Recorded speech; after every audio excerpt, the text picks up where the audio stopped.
Witam serdecznie, z tej strony Maryna z gry Maskrapart. Zapraszam na mój nowy filmik, w którym pokażę, jak w prosty sposób stworzyć piękną kartkę dla babci. Wykonałam je z cyfrowych papierów z kolekcji prowancalskiej Urok od Art Story Karolina Binkowska. Listy innych materiałów znajdziecie w opisie pod tym filmem. Potrzebna będzie baza kartki, dodatkowy kawałek papieru bazowego oraz szablon z serca.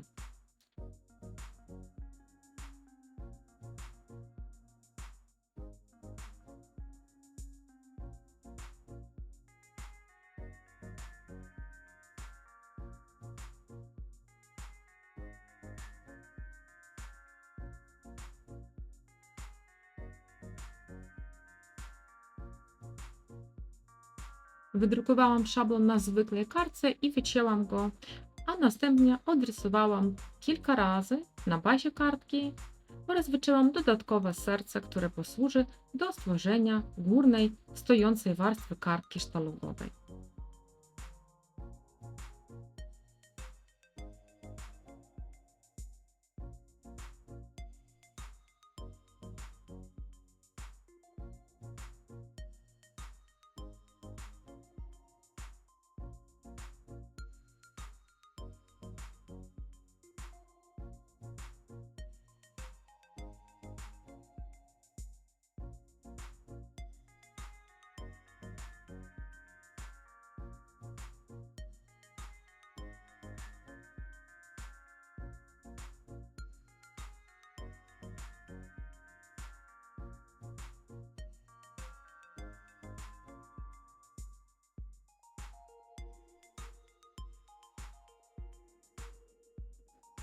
Następnie zbiegowałam miejsce zgięcia górnej części kartki.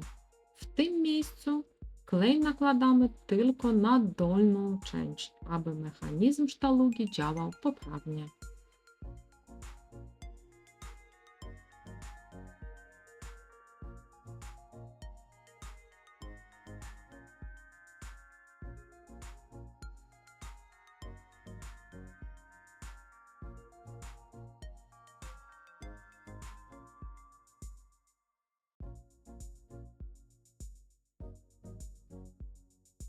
Taki sam szablon wycięłam z papieru dekoracyjnego. Niektóre warstwy zrobiłam o około 2 mm mniejsze, aby uzyskać ładne marginesy.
Górną część udekorowałam koronką, wycinanymi elementami z papieru, kwiatami, wstążkami, sznurkiem. Niektóre elementy przykleiłam na dystansach, aby dodać kompozycji objętości. Dodałam napis dla babci, który wycięłam jednej ze stron z newslettera od Karoliny. Na koniec dodałam kilka listków już poza filmikiem i całość delikatnie posypałam brokatem i kartka gotowa. Zapraszam do wspólnego tworzenia.